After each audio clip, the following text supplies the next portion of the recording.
Okay, woo. Why do snakes shed skin? Put simply, snakes shed their skin because it doesn't fit anymore, or because it's old or worn out. When snakes grow, their skin does not, so they outgrow it. When this happens, they shed their outer layer of skin.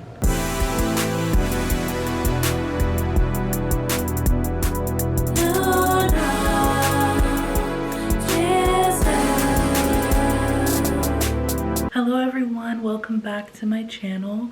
It's Luna Giselle here. It's been a minute. I'm happy to be back talking about the node shifting. Okay, October 30th, the nodes move from sidereal Aries and Libra axis and switch over to the Pisces and Virgo axis. And this is a huge deal because the nodes are always moving backwards, right? So finishing the transit through the zodiac takes about 18.5 years. So it's an end of a cycle. It's an end of the way we see life and trends and everything. And the last couple years, people have been complaining about things being too nostalgic. There's no new ideas coming out. Nothing seems to be changing.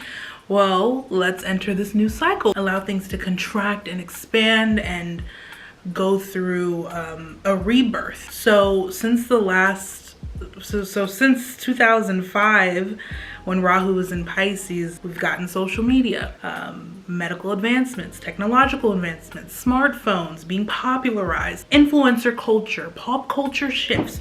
We even lost two amazing icons in the music industry, notably, and off the top of my head, Michael Jackson and Whitney Houston. So there are new seeds being planted now. It's like the new world order or whatever, but it's new seeds that are being planted now with Rahu in Pisces and Ketu in Virgo. So because from 2005, a new world emerged. Look at us now, how dependent we are on our phones. I remember being a young kid before, you know, everyone had all these smartphones, and like being outside in my head, in my imagination, looking at the squirrels and how they would mate with each other, and looking at butterflies and bees, like really in nature. But I was young, you know. Now look at us, everyone walks everywhere and you just look at people. Everyone's just like on their phones, you know. And I don't think that's gonna change. I don't think we're just gonna magically stop being on our phones, because, you know, that's what that last 18 years brought us, was our little mini computers, okay? So, and you know, kids are being raised by tablets and things like that, and it's really killing our indriyas, our senses. But that's a different topic for a different discussion. But today I'm talking about the node shifting from Aries, Libra to Rahu. Today we're talking about the node shifting into Pisces and Virgo. So I mentioned the skin and the shedding of skin because Rahu and Ketu are that serpent energy within us all. And that pulse of energy isn't really material like the planets or the graha that we can physically see, but it's a subconscious force, but it's very influential. The nodes of the moon, they're dealing with, you know, the intersection between the sun and the moon. They're just kind of like weaving. It's like a weaving pulse. It's like magnetic. It's like energy that you can't really explain, and you're like, why does it have so much force over our lives?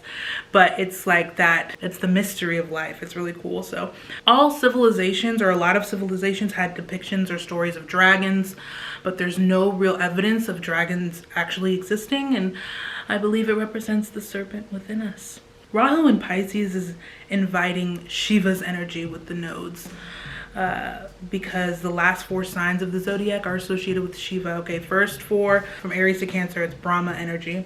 From Leo to Scorpio, it's Vishnu. And then Shiva is from Sagittarius to Pisces. So Rahu's coming in here, inviting this Shiva energy into the collective psyche. Shiva deals with change, destruction, uprooting things to bring new things in. So, and then Ketu and Virgo is still within the Vishnu signs from Leo to Scorpio. If you see me looking, I'm just looking at my notes. So sustaining, maintaining, you know, sattvic energy, transpersonal signs, relating to each other and everything like that. So with Ketu and Libra, we saw disharmony in relationships, There's no peace. You know, Ketu is apathetic energy and it renounces everything and seeks solitude. So we saw the detachment from this harmony. Also, Libra is ruled by Venus, and Venus rules women, and Ketu detaches or breaks. We saw certain laws that were protecting women and abortion be overturned during this transit. So there's little to no peace or protection for women. There's betrayal in relationships, things not working out. You realize, you know, because you're becoming more selfish because, you know, Rahu's in Aries. You're self-serving, you're trying to initiate things and make change and see change even in your relationships. And if things aren't changing or growing, or you're not achieving or going after something, then that's where there's going to be conflict, because that's what Aries energy is about. It's about like, let's go do something, let's achieve, let's do something great, let's be ambitious, let's seek something incredible, you know, new chapters, because Aries is the beginning. So Aries is all about, well, let's not talk about the beginning and the end, because that's a whole nother topic. Because is it really linear? Is it really? Anyway, I digress. Aries is all about that initiation. So the collective pulse has been, you know, a little bit more self-serving, a lot of more arguments and tensions and competition and things like that. So now with Ketu entering Virgo, we will see changes in systems, because Virgo deals with systems, okay? Things working efficiently, a total breakdown of systems, infrastructures that are in place, and not necessarily large ones, because mercurial energy is smaller scale. So maybe small transportation like metro systems and such.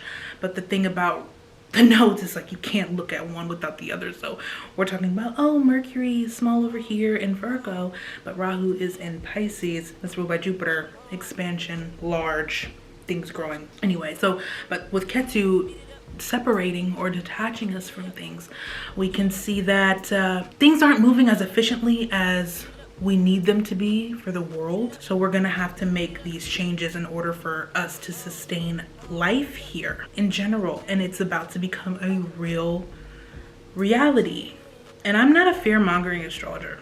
I don't like to sit there and scare people and all that stuff, but I'm just, and you'll know it's going to be a huge theme during this transit. Corporations and employees wanting more from work-life balance being a huge theme with this transit. I've talked about 4-day work weeks maybe coming into the picture or starting to be experimented with. I know they are in Japan now. Microsoft was experimenting with that in Japan. So it might be not for all across the board, but for a lot of people wanting that 4-day work week. You know, with the pandemic, it was everyone was working from home, and we saw that movement. And then now it's, you know, wanting more time, 4-day work week. But the thing is, there's going to be a lot of resistance, because a lot of the powers that be that, you know, that are up in the sky, or occult people using a lot of that power, they don't want people to have more rest days, because with more rest days,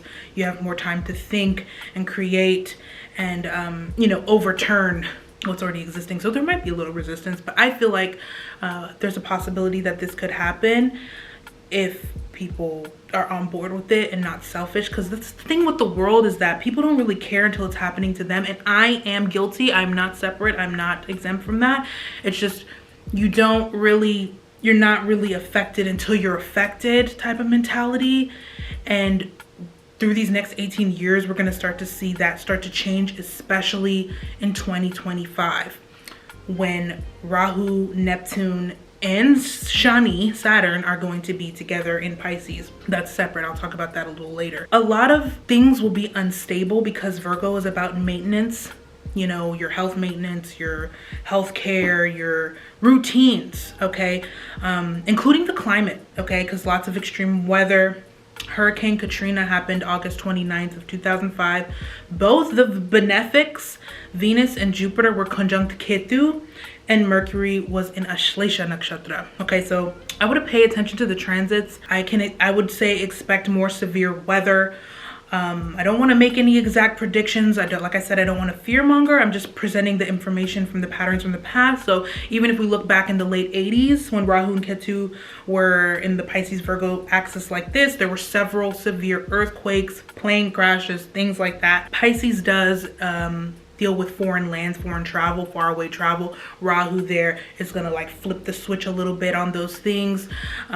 So yeah, be careful. Just be mindful. Don't be scared. Just be mindful, okay, of the time, and that's why you can use astrology to your benefit. Because Rahu is in Pisces, and Pisces is the Akash or ether or atmospherical element, I would say that's the reason why it causes this unpredictability in climate or weather. And Virgo is about what's predictable, what can be maintained or exalted for a long time. I have a post about Virgo on Patreon, and I'm like, Virgo rules the hips and Kalpurush. So I recommend anybody to go read that because it talks about like what influence Virgo has and what they represent. So you're gonna see these Virgos in the public. They're doing this, okay?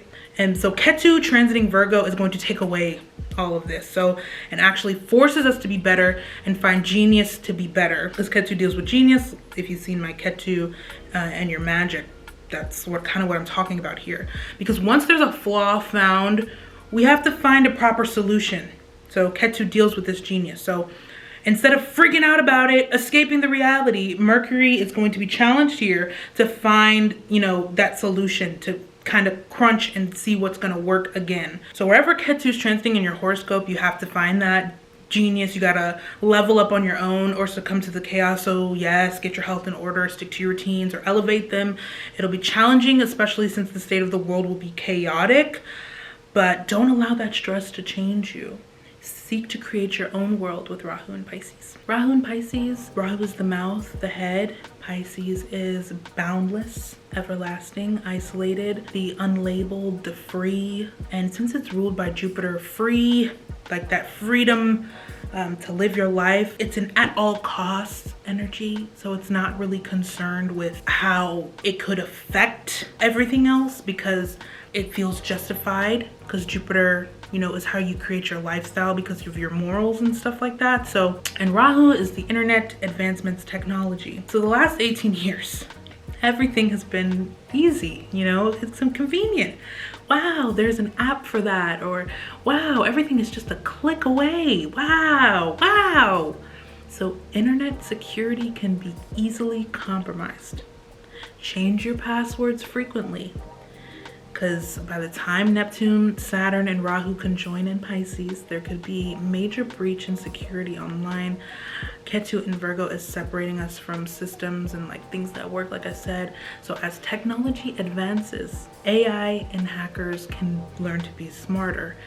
More terrorists online. We already see it in places now, but it's not really a problem until it becomes a problem. But I'm just saying, be safe, be careful. There could be like a breach of information or data and things like that. So because there's no bounds, you know, everyone's unhinged. Rahu in Pisces brings an unhinged energy. This is a water element. Virgo is an earth element. So we're less stable and logical, but more moving based on our feelings and our emotions and our desires to be free or not have any rules or anything like that. So there is a rebellious nature that comes with Pisces, which is why they're very creative. There's nothing nonchalant about Pisces energy. This, like I said, is a sign of no boundaries. I always say Pisces energy could be connected to the phrase, I'm here for a good time and not a long time. Unhinged, vast, but sensitive. Because Pisces is associated with the ethers, it seeks to mesh with everything around it, all that's living, dead, mind, body, soul, which is why there's a sense of unconditional love here. The place where Venus finds its exaltation, you know, wanting to save others and be a martyr and stuff like that. But Rahu always throws in this extra element of deception. You know, we can find ourselves following false prophets or anything that just doesn't really make sense, but it soothes our wounds and it makes us feel better about ourselves. Because hope, wishful thinking, we tell ourselves a lot of things just to make ourselves feel better about certain things. That's why people always say Pisces are delusional. or something. Like, it's very extreme. They're not all delusional. Like, this is where you can find that energy, but it's like, it's for a good cause usually. But the reality, because Shani is an Aquarius, it's like, look, the reality is this, okay? What are you gonna do about it? It doesn't matter what happened to you. What matters is, what are you gonna do about it? That's Les Brown. So since Pisces is symbolized by these two fish, right? There's two extremes of energy. Two extremes. There's no middle ground. Virgo tries to find that middle ground, okay? Libra tries to find that middle ground. So hopefully with Libra not being sabotaged by Ketu or whatever you want to call it. I wouldn't say sabotage, but you know, changed by Ketu. I think that we can find some sort of balance, but it's all in or all out. So Rahu and Pisces will magnify this energy on all levels, especially, like I said, environmental. Fun fact, in 1912, the Titanic sank. They was doing some long distance travel and they were on a boat, and they're like, this is the best ship. This is the biggest ship. You know, this ship's not going down. But it went down. But that same year, the drug ecstasy was also introduced.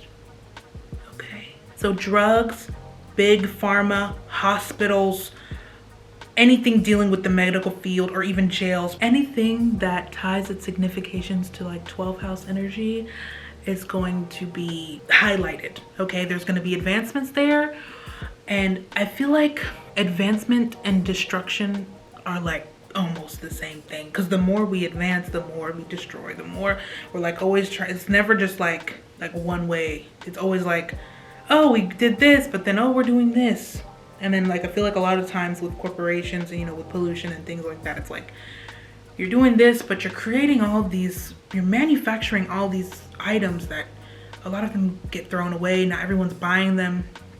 It's kind of sad, because it's like, oh yeah, it's convenient. You can just go to the store and buy it. But then, oh yeah, like, we never know how much people need, so let's just make so much of it that at the end it's all gonna get thrown away. You know, it's that type of energy. So it's like advancements go like, and destruction is like 2 and 1, and then at some point it's gonna reach a breaking point. I mean, this is Kali Yuga. Not everything is wholesome. People are doing things for selfish reasons, and this can happen in Pisces because you can self-sabotage yourself and your connection to other people because of this isolated way of moving.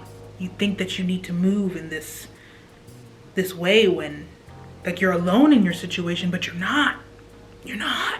So when people feel like they're alone in their situation, they try to escape. Let me not get ahead of myself. New art forms will emerge that highlight the renunciation of perfection and explore more themes regarding fantasy and delusion or illusion, spiritual music becoming popular, or on the other extreme, drug culture and party culture becoming reinvented and revisited. I find it absolutely insane that Paris is infested with bed bugs, because, you know, and that infestation has the potential to go to other countries, because Rahu does have an invasive energy, invading, disguising, penetrating anything foreign. That's why Rahu is also associated with insects and bed. 12th house, bed bugs, 12th house, Rahu and Pisces, bed bug, that's like a thing.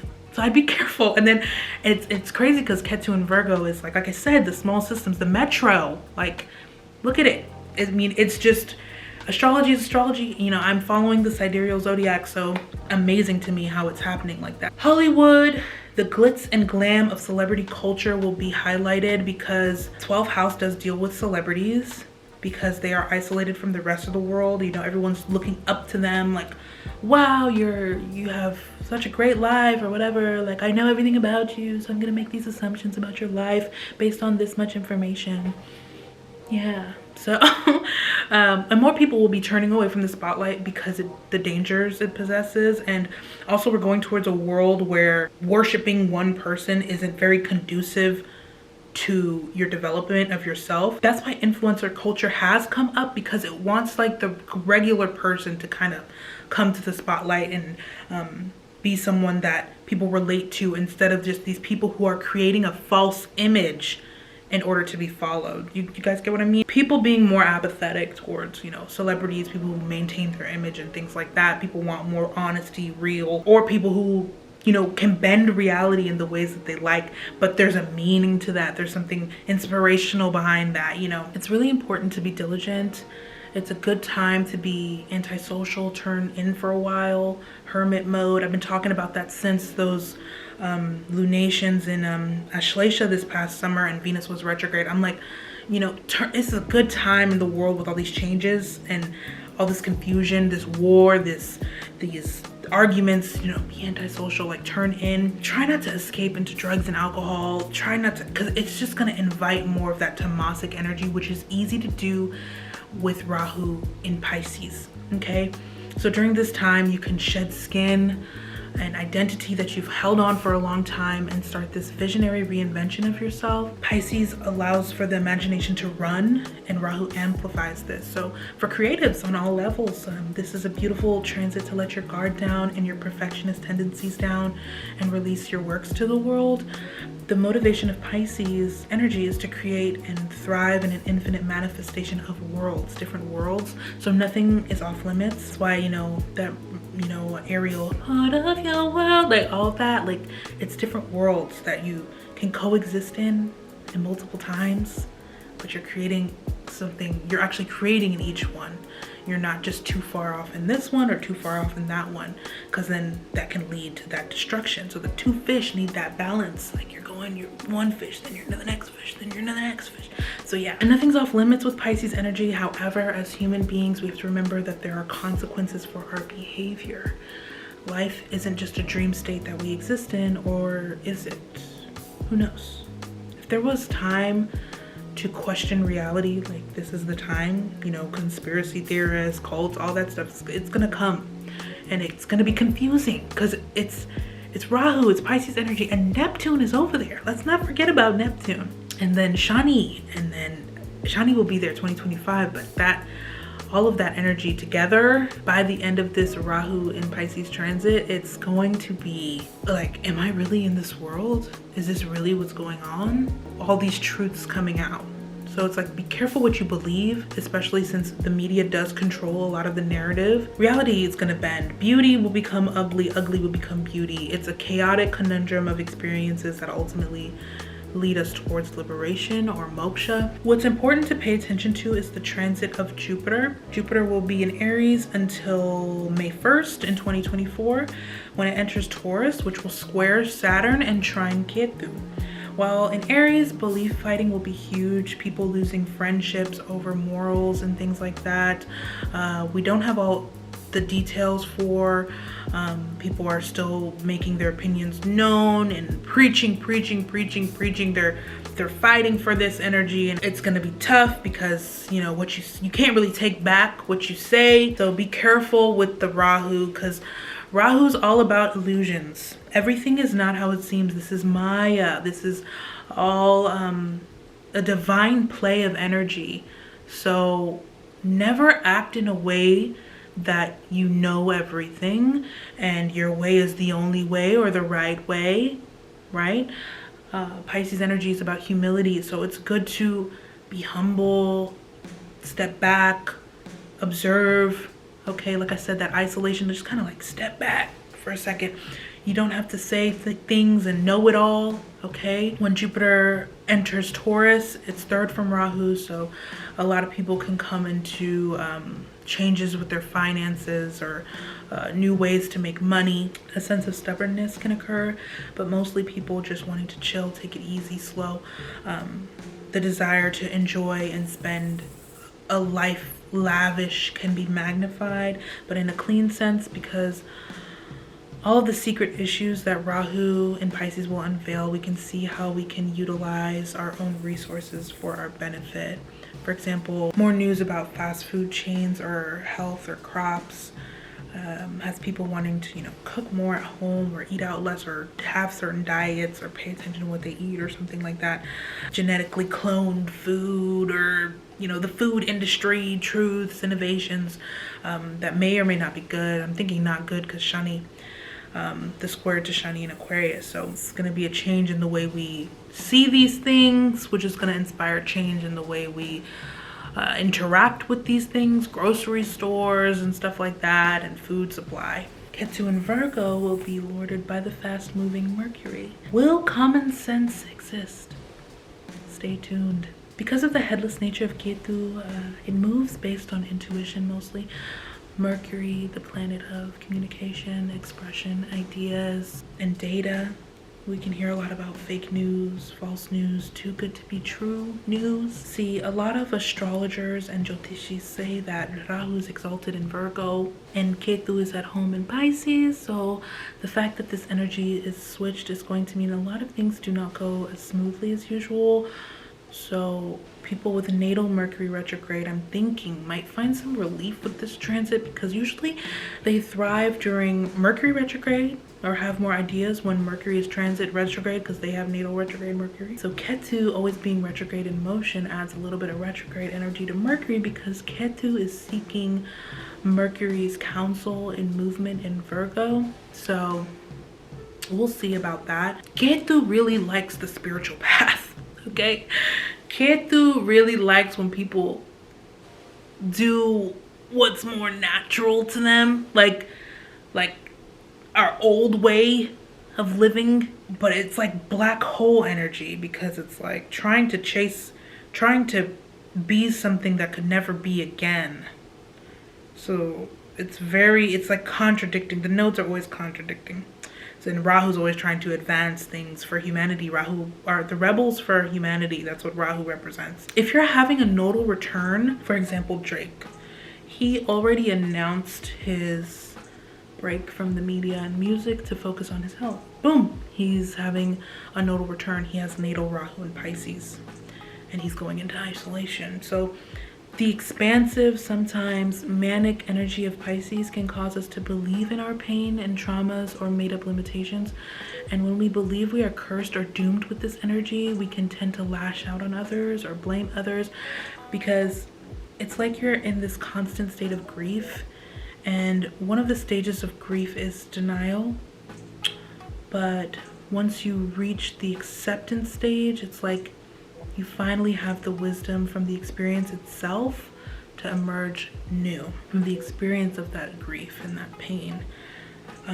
If you're having a nodal reversal, your entire life direction goes for a shift. What you thought about yourself and where you're going gets revamped, okay? What you once left behind is coming back to you to haunt you, or to ask you to embrace these qualities again. It's a call to shift your life in the direction that you know in the back of your mind that you desire and that what you're supposed to do. So, except you might have been too scared to go towards it in the past because of Rahu's illusions. Well, Ketu transit your natal Rahu shows its need to learn the heat and passion to go towards what you want without fear or second guessing. You will finally have the urge to cut something off or leave something behind, so you can create the environment where your senses thrive, so you can create the life you want. If the nodes are transiting a Kendra house or an angular house 1, 4, 7, or 10, just know that this is another life direction shift according to the significations of the house. For example, 10th house, 4th house activation, change in your home life, foundation, and then your career changes, almost guaranteed. You just have to be ready to jump ship when needed. The thing about this energy is that if you're not prepared to do something, don't do it. But if you're prepared but you're just scared, be for real. First house, 7th house activations, relationships or commitments become important or a waste of time. You have to decide and move accordingly, okay? Otherwise, you'll be misled because you're being stubborn and choosing to go towards the opposite of what you're supposed to go towards, and then you're gonna get the same type of repeated patterns over and over, kind of disappointed. You're seeking something that you're not meant to seek quite yet. So that's why if Ketu's in your first house, like, you really have to go through this reinvention of the self.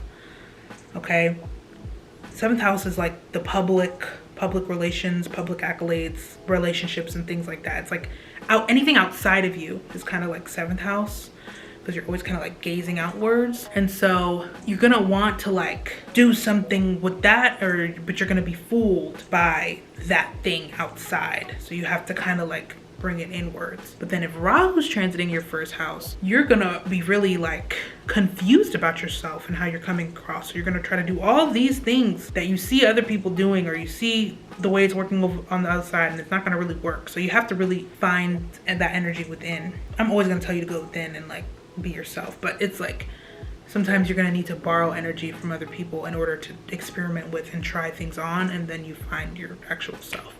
So that's what that first house, seventh house activation, because your first house is like your perspective, you, how you're approaching things. So your approach is gonna be different with the nodes affecting them. You're either gonna get a better approach, or you're gonna try to like destroy the approach you've been doing that's been working, and then like go through this whole transformation that you needed to do just to like expel any energy, because that's what you need. You have to do what you need. The danger with Pisces energy is that you can fall too deep into one side. So Virgo energy helps us moderate things. And it's gonna be hard to do so, to like watch and critique and tweak things as needed. Anyway, if Rahu is on your sun, there's a possibility of becoming a father, or gaining more recognition, or just becoming more in the spotlight if that's what you want, more exposed, more confident, things like that. But with Pisces energy, they could also create more doubts. With Rahu on the moon, you could become a mother, you could become you know, more emotional, your mind's playing tricks on you. Mental health is a little bit disturbed. It's hard to quiet the mind, but you could also be more imaginative as well. If Ketu is on your sun, then you'll want to hide away, detach for a little while, take a break, or invite new creative energy to the forefront of your being that's been locked away for a while. If it's on your moon, you're gonna be more apathetic towards, you're not gonna wanna like give everything away and be as available to people. You're gonna be more like, I've had enough of this. I'm tired of people treating me like this. I don't need to be used or abused like this. It's really big FU energy. Like, I'm done. Like, you're like, I tried, but it looks like what I'm doing is not enough here. So you're gonna stop trying where you think you're not getting any results, because getting results is very important for Virgos. So if you're not getting results anywhere, you might be quick to like jump ship, which could be a good or a bad thing. Rahu on the rising, like I said, it's gonna make you want to do more with your life. You're gonna feel these doubts and fears, but you're like, I need to do something to expel this energy. I can't just sit here, because Rahu is very active energy. And then if you've Ketu in the first house, just reinventing your appearance, the way you approach things. I already talked about it pretty much, but Ketu is gonna draw you in, and Rahu is gonna push you out. Like, it's like Ketu is magnetic energy, Rahu is like electric energy. So it's gonna be, that's how you have to think about the nodes. So, but either way, they're never working by themselves. Like, I really wish people would understand that they work together. They're moving together. They're not moving separately. So it's just, you have to know what each of them represent so that you can get an idea what it's doing with your energy. Because Ketu isn't just like, oh, I don't care at all. Like, it will detach, but it will bring something else in. It has to. Like, it can't just be like, disappear everything. No, it's gonna bring something else. Rahu is not just like illusions, deception. No, it's like, okay, I'm looking at this with the biggest magnifying glass I've ever seen, and like all of my senses are being activated right now. So let me dance with it a little bit instead of like fearing it. Like, it's multiple things. That's how people create things. That's how inventions come to be. It's like so crazy, it's unbelievable. But if you find a way to manifest it and bring it down, then you're doing your service, you're doing your part, okay? But most people are gonna feel this change like physically in their lives if it's in a Kendra. Like 1, 7, 4, 10 from rising or your moon. Mostly rising, but moon too. But this is a great transit. I think that spirituality will begin to surface more and people taking it more seriously, because of what's going to happen and the amount of losses that people will face. But it's all karma. Like, everything is karmic. It's not like unwarranted. It's like things that were bound to happen And if you weren't making the changes or trying to make the changes, like you're just gonna fall deeper into that and then dealing with that. So if you've already been making your changes, you are good, but just be careful because Shiva energy is destructive and it can feel like, oh my God, what am I gonna do? More will be on Patreon. The link is below. Please follow me there. $3 a month to help support my channel and my research and my content creation, because it's a new world for everyone, including Luna Giselle. So Luna Giselle's trying to, you know, make some YouTube content. So if you want to help me out here, that's awesome. Hope this was helpful for you, and I hope you're ready to see this new world emerge. Thanks for watching. Luna Giselle out.